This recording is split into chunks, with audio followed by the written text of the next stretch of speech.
Welcome to the Underground, the Steel City Underground, a Pittsburgh Steelers podcast made by fans like you, for fans like you. Now, here's your host, Joe Kuzma. Hello, everyone, and welcome to another edition of the Steel City Underground podcast. I am your host, Joe Kuzma, and today, wow, I can't believe it. I think I broke the internet. No, it wasn't the Tom Brady memes that I had floating around on social media on the Steel City Underground Facebook and Twitter over the weekend, though I tried to break the internet with those, and I asked you to do so, and thank you for everyone who retweeted, liked, shared, and etc. Just spreading the word, spreading the gospel about the Steel City Underground, a movement that gets you thinking a little bit differently about football. We're just not out here pandering the same news that you could get from ESPN or anyone else. And when certain things happen, I kind of tend to play devil's advocate. I kind of tend to deal in hypotheticals and give some suggestions or reasoning to if certain situations arise, if things could happen. And it just so seems that over this past weekend, Eric Herman, who's one of the contributors here at Steel City Underground, you know him as Steelers Grind over on Twitter. He's one of the contributors with me, did an opposing article or a companion article to my very idea of, could the Steelers take another chance on LaMarr Woodley? Now, there are some people out there that immediately, we're all guilty of it. We read the headlines and we just answer the questions, and the reason I have this podcast today is because it seems like I'm not necessarily defending a position of, yes, we should go get Woodley, and I'm not necessarily defending a position of, no, he's a washed-up bum. I'm kind of somewhere in the middle on this, where I could see if nothing happens and he never plays another down of football, that's probably reasonable. I also feel if the Pittsburgh Steelers were to pick up the phone, or any other NFL team for that matter, but most specifically we're talking Steelers, right? Would LaMarr Woodley fit into the Steelers system? Would he be a guy that they would bring back? They've brought back countless players before. And it seems like I broke the internet, and the Yinzers are yinsing. And of course, I had somebody call me a Yinzer too, and it's pretty cute. I love that. Actually, that tweet was pretty cool. I might steal it. I'm going to have to find it. But anyway, the Yinzers yinsing, the pitchforks and torches are out, as I always like to say. But I'm trying to figure out why. Let's examine for 1 second before I get into the hypotheticals of a LaMarr Woodley return that may or may not happen. Well, first of all, does anyone know why this exactly became news? Because you know what? I didn't necessarily just pull this out of thin air, okay? I know some people want to say, oh, well, you're just creating a story out of something that wasn't there. No, LaMarr Woodley was on Sirius XM NFL Radio. That was on Thursday. We produced these articles on Friday, and now, of course, this is the most recent recording of the Steel City Underground podcast, and I'm able to talk about this, so I'm addressing it right away, according to LaMarr Woodley's words, of which I could read to you, but instead, let me play back a small snippet right now from Sirius XM NFL Radio, where LaMarr Woodley talks about his current free agent status and whether or not he could help any NFL franchises. Free agent linebacker LaMarr Woodley is with us, Tom Pelissero and Bill Polian. So, you might have a couple of scouts out there listening to this show right now. LaMarr, I'm sure that your agent is doing his work on this thing too. But if you're making a pitch, all right, I'm a GM, and you're trying to tell me why a 31-year-old linebacker who's been hurt the past couple of years deserves a shot to come into camp, what are you telling me? Hey, I still can go out there. I can get the job done. I still can go out there and play at a high level. I just have to be out there on the field to go out there and play at a high level. And not just be used for certain situations as far as going out there stopping the run. You have to, as an outside linebacker, they predicate our game on sacks, and I have to be on there on third down situation to get sacked. But if I'm not in there in third down situations, you ain't going to see the stat. LaMarr, how are you doing in terms of your own playing career? Have you got anything going? Are you staying in shape? What's your point of view? I'm doing great. Yeah, I'm staying in shape. But the thing is that, I put myself in a situation where I've been hurt these past few years, so I don't really control my situation right now. I can't make a team call me, so all I can do is, prepare prepare myself and keep myself ready, but also I'm going to make sure that my mind is working and that I'm doing other things. You heard directly from LaMarr Woodley now. He feels he could still go out there and get the job done. He still talks about, well, maybe some of the other coaches didn't use him properly. We know how LaMarr Woodley's tenure ended in Pittsburgh, and we know what it's been like the last few seasons that he's been tumbling around to different NFL clubs. So this is, in LaMarr's own words, what came out on Thursday, and the reason why this made any type of relevant news as to whether or not a hypothetical situation of would the Steelers be interested in a LaMarr Woodley? Well, of course, if they were interested already, we're in July. They're not exactly just going to bring him on board tomorrow. That's just not how this works. Oh, he went on a radio interview. This guy wants to work in the NFL. No, there's 32 total franchises, 31 other than the Pittsburgh Steelers, who have also not picked up the phone to bring this guy back, including Steelers West, the Arizona Cardinals, who pretty much poach every Pittsburgh Steelers player that is released or a free agent. They even tried to get James Harrison and Brett Kiesel at one point. And they don't even want LaMarr Woodley. So there's not a market for LaMarr Woodley no matter what someone wants to say, including myself. I don't think the Steelers are going to necessarily just say, you know what, we need to look at this guy. Now, he was once a very good player. But I'm just trying to figure out, first off, when similar things happened over these past maybe 6 months of the offseason, there are several names, also coincidentally beginning with a W, Mike Wallace being one of them, that was released from the Minnesota Vikings. And when he became available, immediately the internet blew up with, could Mike Wallace return to the Pittsburgh Steelers? I thought that was even more of a ridiculous question at the time. And I don't think Martavis Bryant was even suspended at that point. But even if he had been, I didn't think that that was necessarily something that was going to happen or occur, because Mike Wallace just wants too much money, and the Steelers are loaded with talent at the wide receiver position. Now, when Martavis Bryant did officially get suspended and that news came out, Hines Ward was on a radio show, of which I addressed here on about 2-3 months ago on the Steel City Underground podcast, and I talked about 3 potential replacements for Martavis Bryant, and Hines Ward was kind of a tongue-in-cheek one, because no, I don't think that Hines Ward would be able to come back after not playing in the NFL for 5 seasons, of which he hadn't had like a majorly good season probably in 7 or 8 years. I have to go back and check the exact numbers, but the article's there. The podcast is there if you want to listen to it as well. 3 potential replacements for Martavis Bryant. And that was just a tongue-in-cheek kind of deal, because we all know Hines Ward is like 39, 40 years old, and his playing days are well past him. But LaMarr Woodley is a guy here that still, he's not incredibly old. He is north of 30. And that's where you start to get a little concerned. And not everybody's James Harrison and drinking from the fountain of youth. But at one time, LaMarr Woodley was every bit as good as James Harrison. And I remember when we said, James Harrison, we're going to show you the door because you want too much money and your numbers have slid. And that's kind of what happened here with LaMarr Woodley as well. I don't think at the time when LaMarr Woodley was going out and just destroying the NFL that anyone felt the amount of money that he was making was undeserved. Here is a guy that turns 32 in November that has had some injury problems. Okay, one was a pectoral muscle with the Cardinals last year. I don't know. I tried to look up. I couldn't see what the Raiders' issue was, but he played 6 or 7 games with the Raiders. It's the Raiders. And does anyone go to Oakland and actually turn out as somebody special? Now they're turning it around now. I don't want to put like that scarlet letter on guys like Amari Cooper or Derek Carr or Khalil Mack. I mean, those are quality players, but those aren't the type of guys that are around like 2 years ago and 3-4 years ago, and you're looking back at like Carson Palmer or Justin Tuck. I mean, this is where NFL players go, like Cleveland, for their careers to die.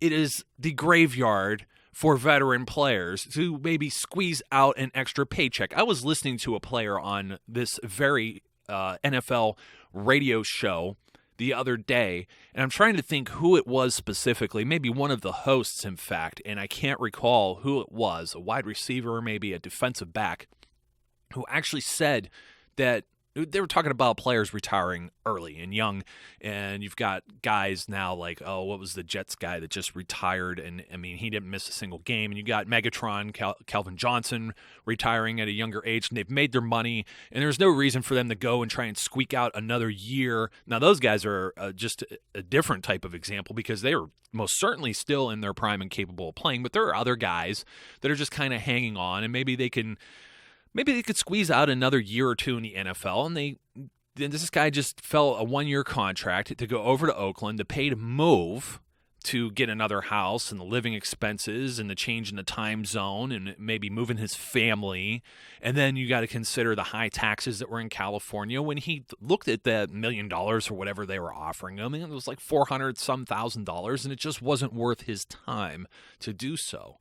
So I feel that's something that's very interesting to look at is LaMarr Woodley comes out and says that he can still play and still wants to play. He's in a little bit different of a situation. He's already gone out to Oakland, and he felt that that was worthwhile because his career was already on the slide. The Oakland Raiders were reaching out for players at that time. I think Matt Schaub was one of the guys. I think they had Matt Flynn out there as well. There are players that they were stockpiling some veterans trying to turn the ship around and not necessarily work for them. Now they have Jack Del Rio out there as a head coach, and they're actually they're building something out there. I'm not going to say that they're any better or worse than they had been, but you know, for LaMarr Woodley, this is a guy that was just on a tear with the Pittsburgh Steelers. He was actually one of these players that he had 40. Let's look at this. When he first started to get playing, he was playing as a rookie, became a full-time starter in year 2. He had played in 40 consecutive games, and over that time, he had accumulated 34.5 sacks over that period of time, and James Harrison gets hurt there too, so you can't even say, well, he had James Harrison on the other side. That's a beneficiary and explanation for everything that happened with Woodley, because no. When Harrison missed 4 games in 2011, Woodley plays in Harrison's position on the other side and gets 7.5 sacks in 4 games. And then he still played 13 games in 2012, but his struggles continued. He was leaving games with injuries. His numbers were sliding, 4 sacks and 27 tackles. And he was missing games just everywhere. And you saw his production start to slip. And a lot of people thought the contract got to his head. And there were reports of him being overweight and out of shape. And maybe that does contribute. But he plays, what was it, 10? I think it was week 10 against the New England Patriots when the first injury popped up and he hurts his hamstring. And then he tries to get back on the field for a game. And then he's on and off again and throughout the end of that season. And then his struggles continued into the following year, and he had like a calf injury. And, of course, we know the whole story. Jason Worlds, who was a higher draft pick, I believe 2nd round. What was that, 2009? Somewhere in that area. And he hadn't gotten on the field yet, much like a Cam Hayward. This is the transition period where you had a lot of veterans on the defense that were retiring or getting hurt and opening up opportunities for younger guys. And Jason Worlds comes in and has a pretty solid season, and the Steelers have to make a decision because they can't afford to keep Jason Worlds, who's set to be he's set to be a free agent, and they end up transition tagging him, which means the Steelers would have got some type of compensation had someone else tried to offer Jason Worlds a contract. But they had to make that decision over whether or not they would continue to pay LaMarr Woodley. They would pay LaMarr Woodley because they paid him a giant sum of money as far as a guaranteed contract. He is the highest paid Steelers defender in Pittsburgh Steelers history, still to this day. And that was because 40 consecutive games, 34.5 sacks, forced fumbles, interceptions. He had like just an unbelievable run with Steelers playing the Super Bowl in 2008. And he plays 15 games. He gets an interception, forces 2 fumbles, deflects 2 passes, deflects 6 the next year, forces another fumble. Go into 2010, plays all 16 games in 09 and 10. He didn't have his struggles yet in 2010. He get to the Super Bowl again that year. 2 interceptions in the regular season, 3 forced fumbles, recovers 2 fumbles, 10 sacks, at least 10 sacks each season in 08, 9, and 10, with 11.5, 13.5, and 10. And in those first two of those three, 08 and 09, he scored a touchdown in each, a defensive touchdown. The guy was in defensive MVP consideration. So when he becomes a free agent, or about to become a free agent, Steelers franchise tag him. Then they extend and sign him to a long-term deal, largest ever. No one was arguing that he was deserved that money, just like no one's arguing Von Miller has deserved the money he just received this past Friday. I think it's a lot of money. I don't think anyone's arguing, though, that necessarily a Super Bowl MVP is unworthy of getting paid. The largest contract at his position ever in the league history. But what if Von Miller comes out and only plays 10 games this season, hurts his hamstring, gets hurt in like week 10, tries to come back in like week 13, can't, sits out another game or two, tries to come back again, still not quite ready, sits out another game again? Are people going to start like saying, no, he's a washed up bum? If the Denver Broncos cut him after this season, do you think any other NFL team isn't going to give him a shot? Now, if he continues to get hurt like LaMarr Woodley did, he's going to be sitting and being a free agent just like Woodley is now. And I don't know if Woodley necessarily has a sour attitude. The one thing I really thought about with this is LaMarr Woodley comes into the NFL 2007. This is Mike Tomlin's first year as a coach in the NFL. Lawrence Timmons is the first-round pick. LaMarr Woodley, taken at number 46, originally defensive end out of Michigan, converted to outside linebacker, comes in round 2. And most interestingly, when we talk about Pittsburgh Steelers who have left and have returned, and players that have been under Mike Tomlin's watch, we know that like Antoine Randall had left and come back. The biggest outlier, actually, Plaxico Burress. Here's a guy you never thought would have come back, but there was a definite need at wide receiver with injuries and whatnot for him to come back, and he did, and he was brought back with welcome arms. But yet, Pittsburgh Steelers fans are just cursing LaMarr Woodley's name, and this is still a hypothetical situation of which there are several conditions I will follow through with in a few minutes, to which the Steelers would or would not have interest in LaMarr Woodley and a return. And most specifically, you look at the 2007 year and the guys that were under Mike Tomlin's wing. I said Plaxico Burress was that outlier. I would have never thought he would have come back, but never say never. Round 3 of that same year, first-year Mike Tomlin players, first draft, Matt Spaeth, a guy who left and returned and is still here. Round 5, William Gay, left for the Arizona Cardinals. There it is, Steelers West, one more time. Say it loud, say it proud. William Gay leaves, goes to the Cardinals, and returns. So why wouldn't we think LaMarr Woodley? Well, here, obviously the health issues we had discussed with LaMarr Woodley. It's very difficult for him to stay on the field. And that's the reason why the Steelers went with Jason Worlds and released LaMarr Woodley, even though there was some dead cap money, a lot of dead cap money there. Remember, largest contract. But they needed a guy that they knew could be reliable and be there on the field all the time and produce. Jason Worlds had become that player. LaMarr Woodley had not been the player that he had been playing in those 40 consecutive games prior. And his production had slipped because of that. Is it because he was out of shape? Is it because money got to his head? I don't know. But a lot of people were just okay with the thought of maybe a Mike Wallace return, even though he sat out of camp and he cried and wanted the money. And maybe he didn't deserve it. And we see with Antonio Brown and how those career paths have gone, that maybe Mike Wallace did not deserve to be paid that type of money by the Pittsburgh Steelers. But yet people don't have the same type of animosity about Mike Wallace. I shared a video, a game-winning touchdown, before he was a highly paid or even thought of star player in the NFL, and Big Ben hits him in the final seconds of a game against the Green Bay Packers, 2009. You can look that up. I couldn't believe it. That was on the suggestion of Nathaniel Bodner, who was on the show last week. He said on this show, hey, you should dig that up and put it out on social media, and I did. It was one of the most viewed videos and posts across Facebook and Twitter that I had done for the entire week. But the mere mention of LaMarr Woodley, oh God, no, we can't touch LaMarr Woodley with a 40-foot pole. He's a pariah. Why? He's a guy who is very highly productive and got money that he was actually deserved by his play prior. A lot of times you see people, look at the New York Giants offseason this year. All the defenders that they signed, those guys, none of those guys have really put up any big numbers. And the teams that they came from all had losing records. And they bring in these defenders to shore up their defense. That better pay off or their GM's going to be out the door. You're hedging your bets on the future and you're placing a good bet. If you're placing a good bet on LaMarr Woodley when his contract was up, I think it was 2011 when he was a free agent. If you're placing a bet, that is a solid bet that you want to make because the guy was a rock star. Like I said, MVP talks, all-pro, Pro Bowler, right?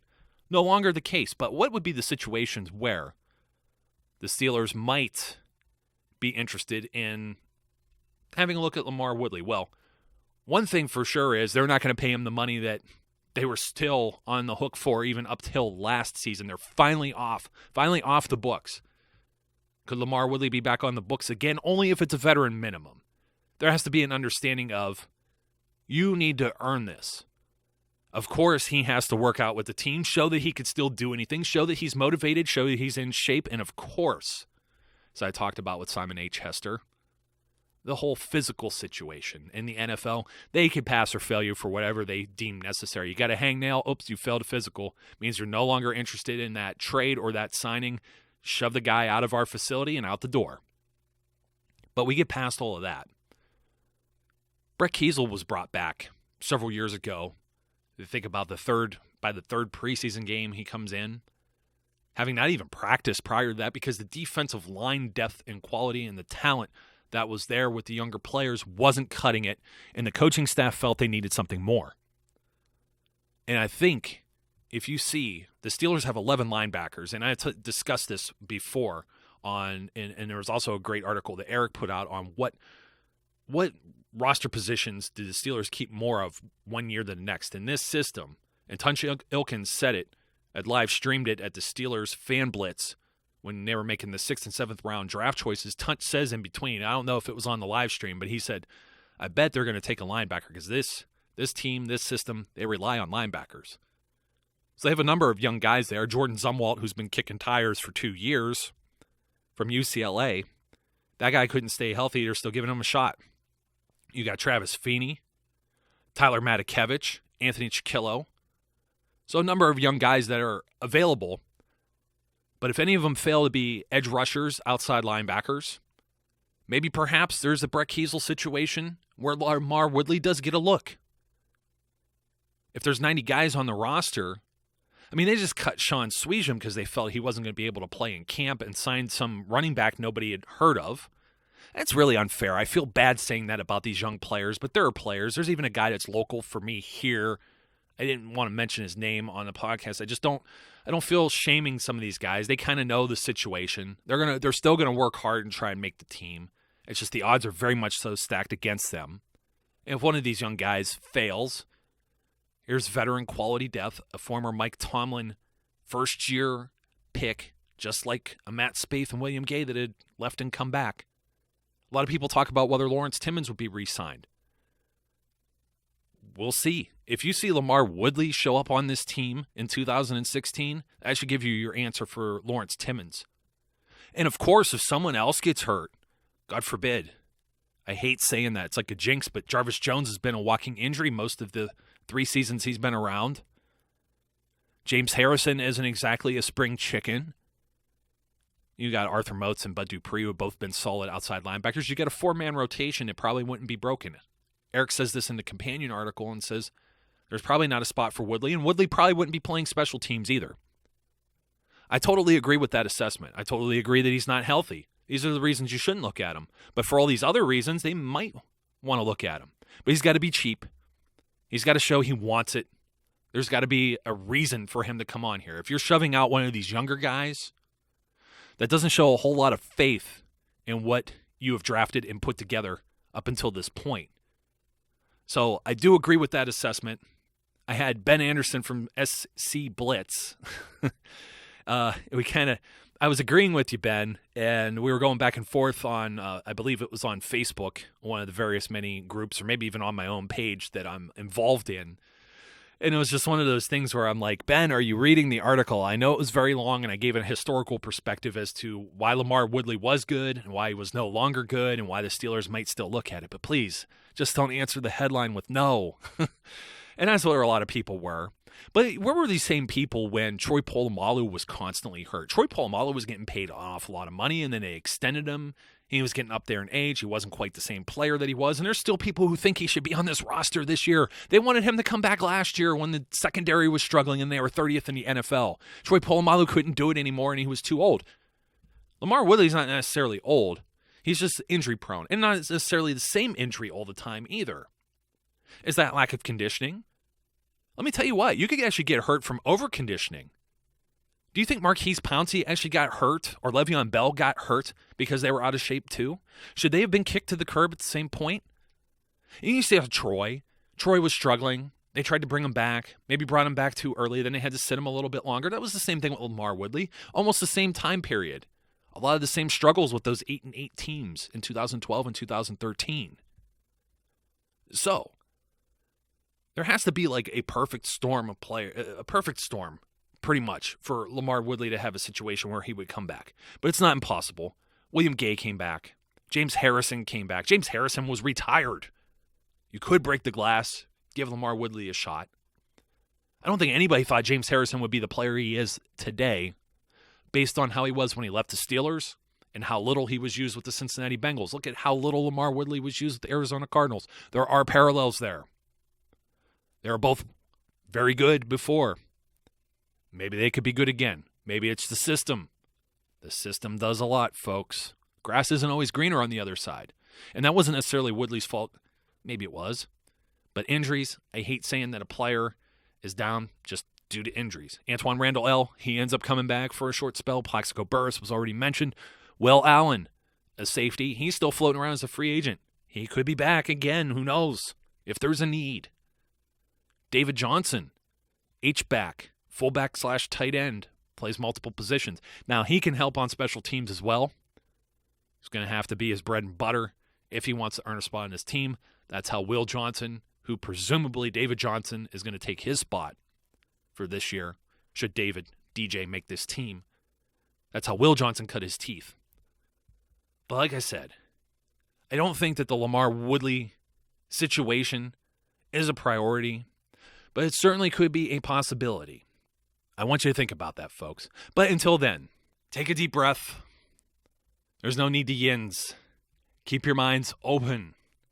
You just never know what's going to happen in this crazy NFL business. We're just under 2 weeks away from actual football, some training camp, some real stories starting. So we're not just, this wasn't from thin air. Woodley, in his own words, as you heard earlier.